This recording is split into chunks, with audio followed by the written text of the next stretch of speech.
Muy buenos días, jóvenes de curso de cálculo integral. Vamos a darle explicación a lo que es área bajo la curva, a petición de muchos de ustedes. Para esto entonces me voy a dirigir a mi Classroom. Voy a seleccionar mi grupo, en este caso cálculo integral 180. Aquí se encuentra la nueva tarea que les envié. Vamos a darle clic. Son a los que se les asignó y los que no han entregado, ¿no? Entonces vamos a las instrucciones y aquí está el material que se les envió.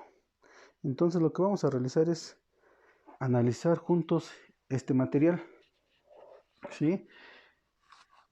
Y dice, área bajo la curva, cálculo integral, docente, su servidor, ingeniero Oscar García Guerrero. Y dice, nosotros conocemos muchas formas para calcular el área de diferentes figuras geométricas. Por ejemplo, para calcular el área de un triángulo utilizamos base y la altura y lo dividimos entre dos. El área de un círculo, rectángulo, cuadrado, trapecio, todas esas figuras ya las conocemos, su área para su fórmula para calcular su área. Dice, pero también existen figuras que resulta difícil calcular su área de manera exacta, como lo pueden ser las parábolas, entre otras. Para estas utilizaremos el concepto de área bajo la curva con rectángulos inscritos y circunscritos. El concepto de área bajo la curva es muy extenso. Tal vez ustedes en las investigaciones que realizaron se dieron cuenta que se puede realizar por bastantes métodos. Suma de Riemann, integral definida, rectángulos inscritos y circunscritos. En este caso nos vamos a enfocar solamente a rectángulos inscritos y circunscritos, que es el método más sencillo. Es muy importante tener presente que el área a calcular de una función se encuentra delimitada por tres aspectos. La primera, la curva que describe la gráfica. Al graficar nuestra curva, nuestra función, esa curva que se realiza ya está delimitando nuestra área. También el 2, el límite inferior y superior del intervalo con el que se trabaje, y por último el eje X. Entonces imaginemos la parábola y igual a x cuadrada limitada por las líneas imaginarias x igual a 0 y x igual a 1. Perdón, aquí estamos. Ahí estamos. Entonces, después de tabular tendremos la siguiente gráfica. Ya tabulamos, hicimos nuestro gráfico y nuestra curva es esa que está en rojo. El área que vamos a calcular es el área que está en rosa. Como se pueden dar cuenta, se aproxima un triángulo, pero pues no es un triángulo, entonces es una figura que no conocemos. Dice, ¿cómo obtener el área bajo la curva? Para esto tenemos dos opciones. Dibujamos los rectángulos de manera que una parte del mismo quede por encima de la parábola y la otra dibujamos los rectángulos de manera que una parte quede por debajo de la parábola. Aquí lo vemos, en azul son los triángulos circunscritos, son los triángulos que salen, y en amarillo son los triángulos inscritos, son los triángulos que están dentro. Recuerden, la palabra inscrito quiere decir dentro y circunscrito quiere decir que salen.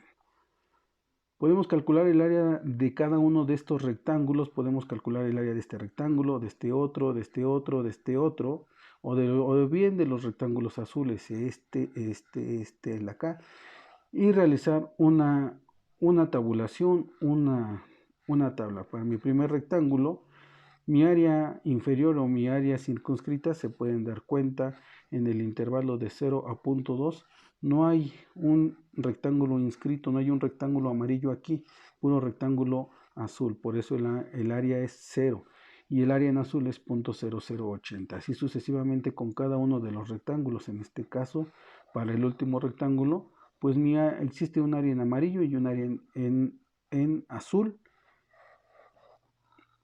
Y para el área en amarillo, pues tenemos 0.128 y para el área en amarillo tenemos 0.0128 y para el área en azul tenemos 0.2.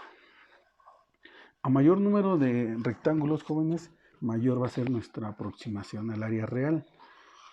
En el ejemplo anterior teníamos solamente 5 rectángulos, aquí ya tenemos el mismo ejemplo, la misma curva, pero con 10 rectángulos.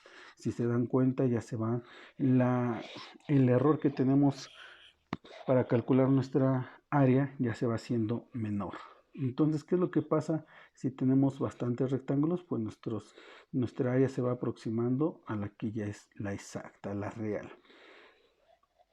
También tenemos que darnos cuenta que para cada uno de los rectángulos, cada uno de estos rectángulos, la característica principal es que tienen la misma base. Esta base se conoce como delta X.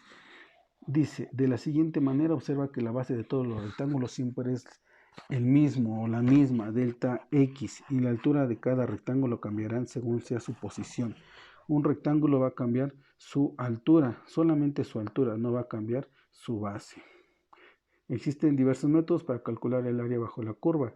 En esta ocasión analizaremos el método gráfico que tiene que ver con rectángulos inscritos y circunscritos, para lo cual seguiremos los siguientes pasos. Aquí les dejo los pasos a seguir, el algoritmo para que podamos realizar bien nuestra obtención del área bajo la curva con estos rectángulos inscritos y circunscritos. El primero, tabular la función en el intervalo dado con delta de x igual a 1.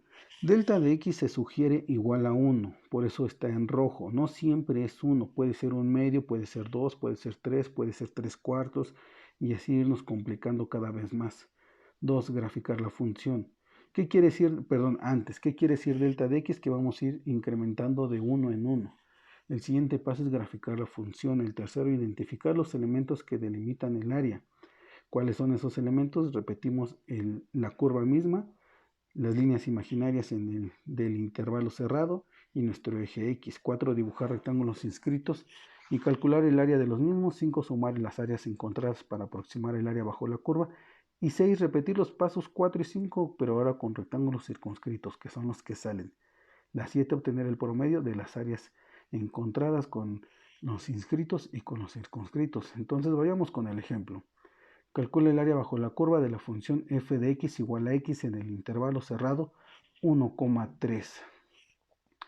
Nuestro primer paso decía tabular la función con incrementos de 1. Delta de x es igual a 1, entonces le damos valores a x. X tiene valor de 1, 2 y 3.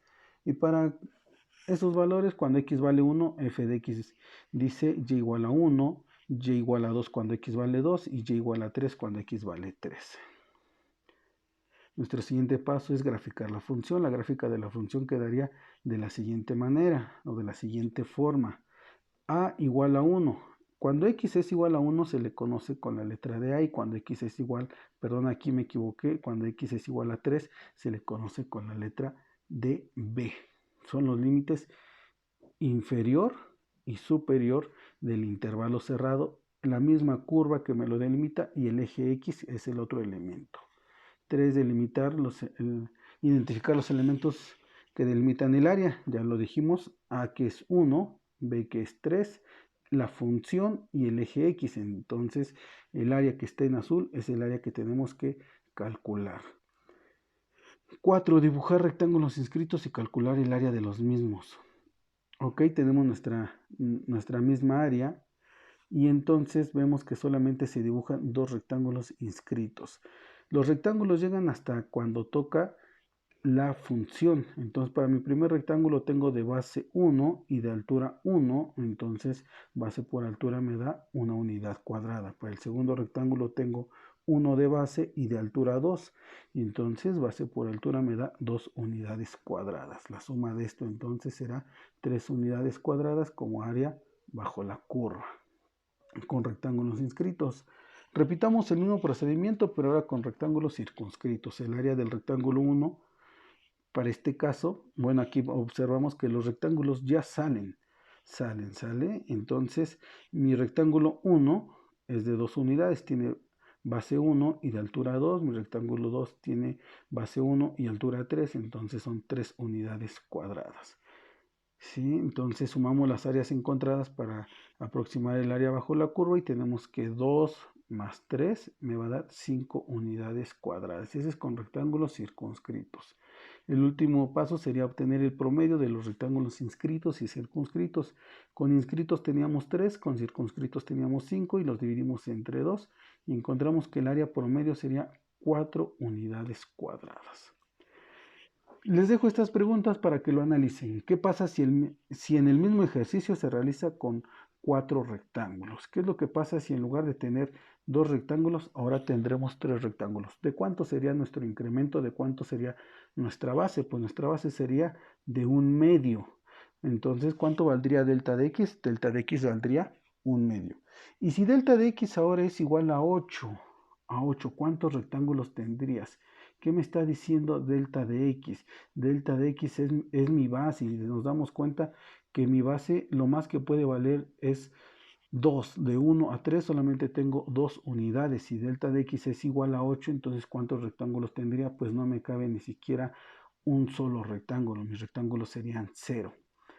Y como ejercicios para entregar es obtener el área bajo la curva de las siguientes funciones para delta de x igual a 1, delta de x igual a 2. Y son dos ejercicios.